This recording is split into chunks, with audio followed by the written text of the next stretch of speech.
आपने under play करने के लिए एम.के. शर्मा से 1 करोड़ रुपए लिए थे।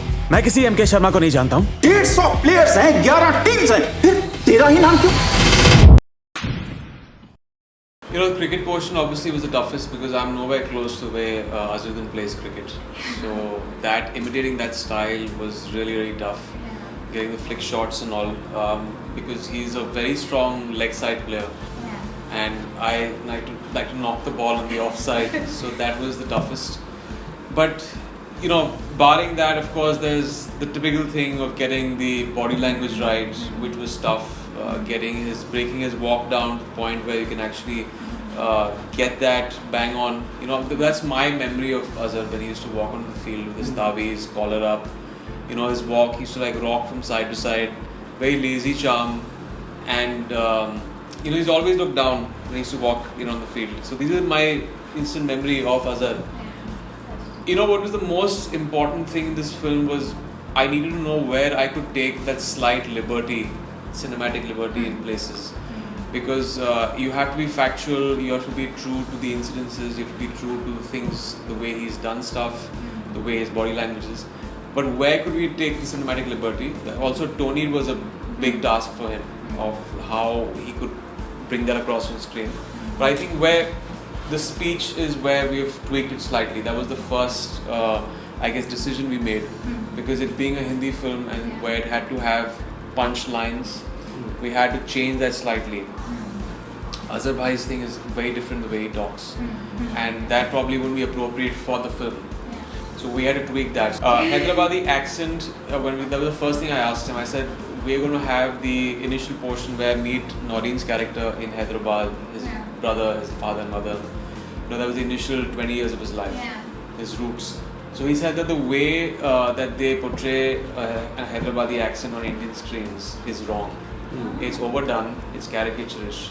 So what we did is that we got the Hyderabad script down, the dialogues. We used to send it to his father, his mother, his brother. Then we used to get recordings back. So we started finding those words where you just put in that. They break up the lines and they used to send it to us. So we have done exactly. You got right. Yeah, so the exact way, the way they would say it, and it's just a small tweak. It's not like it's not overdone in films. It's overdone. Yeah. So I guess those were the few things that I guess were challenging, and of course cricket being my wrists used to I had to ice them every day. So we used to have throwdowns of roughly 120 balls every day. We used to on top of Infinity Mall there was a turf there, an Astro turf. So we had the nets there. So Azhar used to train me there, and I thought there would be another coach, but Azhar said that I want to train him myself. So he used to come and he used to be there for we used to be there for 2-3 hours every morning. Dialogues also a bit. I think what Rajat has done in this is he's hit a sweet spot in the film. It's not overdone. Like I would say, Once Upon a Time in Dirty Picture was slightly upscaled as far as dialogues go. You know, more masala in it. More masala. This has the masala, but somewhere it's spoken to slightly punchlines and not very realistic, because then it becomes extremely bland. So we have hit it right in the center of the way we'd like to see an entertaining film of this nature. Generally his core philosophy through the film, because he has been a very kind of a guarded person, and during the court case we have never seen him come out in the open and speak up about it, and that worked against him, because a lot of the media and people said that he's guilty, he's taken the money, and there was this, you know, cricketers talking against each other, but Azhar was extremely mum through this. So understanding what we went through those 12 years, because I didn't have a reference for that. I had a reference for the cricket portions. Exactly. I could see that through archives, I could see that through matches, interviews and stuff, but he didn't give a single interview in those 12 years. So actually sitting down and drilling him for, I had actually prepared a list of 100 questions, and exactly 100 questions that I'd asked him. So he keeps saying this, he says that it's easier to make 100 on a field than answer Emraan 100 questions. Because I asked everything from his personal questions about his relationship with Sangeeta, with what went through his mind when people were actually badgering him for actually dating Sangeeta, which was very unfair. So he's answered, he was guarded in the beginning with me, but as he got to know me better, I think he opened up more. And I asked him all of that. I asked him what went through his mind during the court case.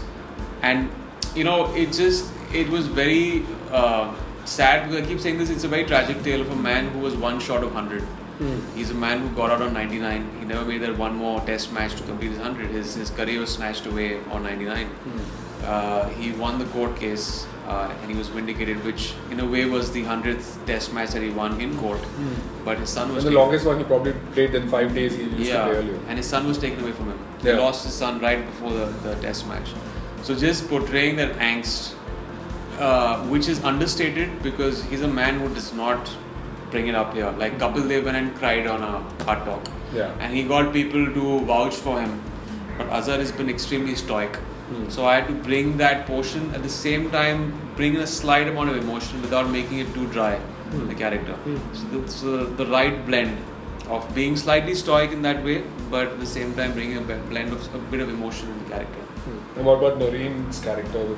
I think with Noreen, the biggest challenge was actually finding any kind of information on her, firstly. Because she's been such a private person.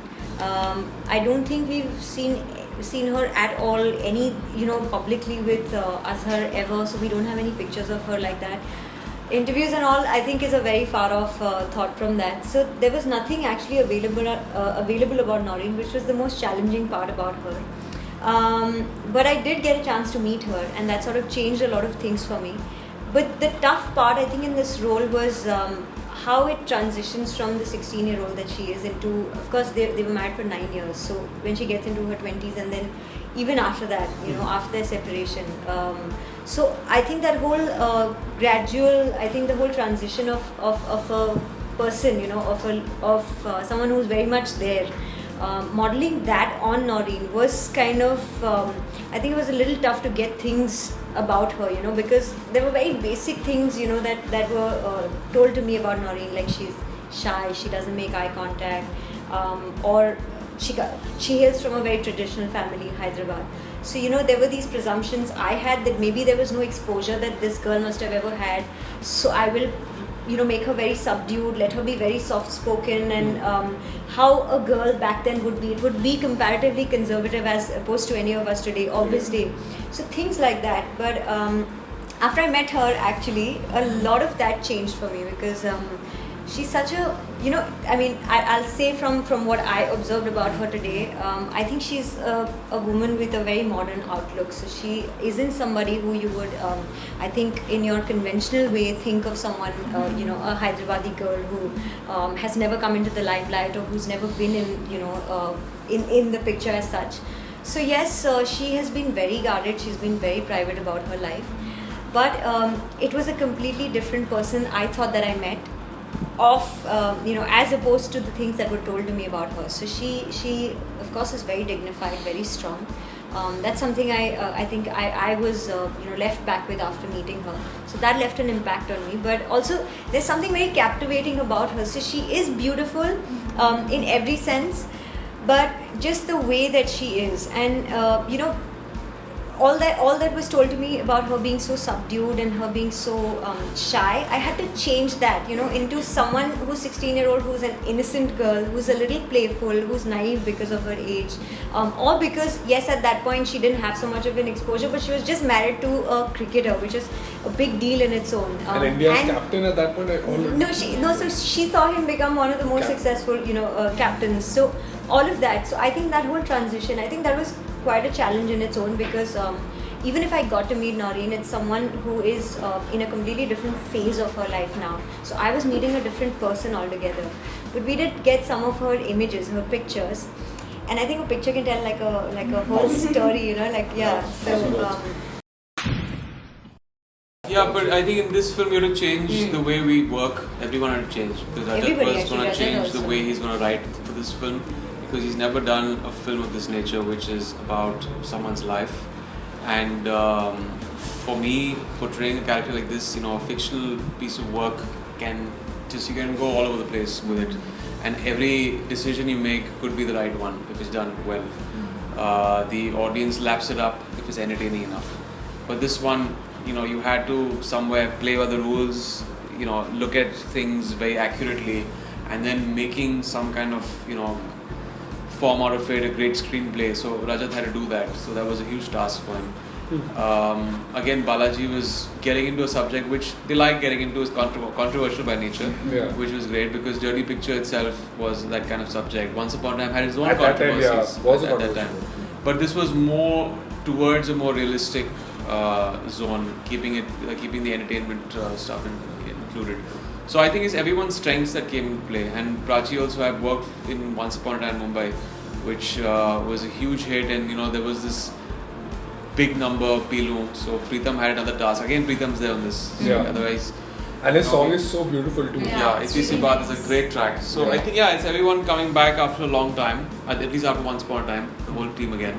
And it was good. But I think the familiarity that you're talking about, that helped in the sense that people could be on the same page with each other because you've worked with each other before. You sort of know what ticks them and what they are. Or it's very easy to convey something to another person when you've worked before. Also, I think like for example when we were doing scenes together, because there's so much familiarity and I know the kind of actor that Emraan is and all of that.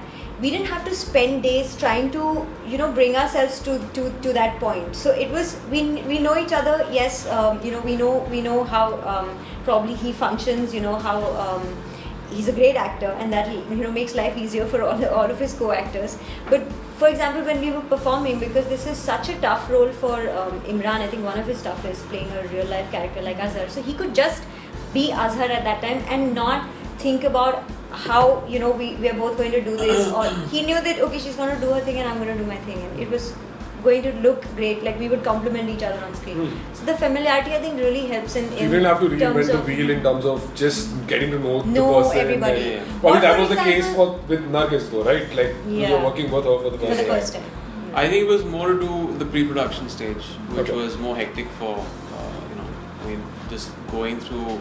That was where most of the work was. The workshops and training.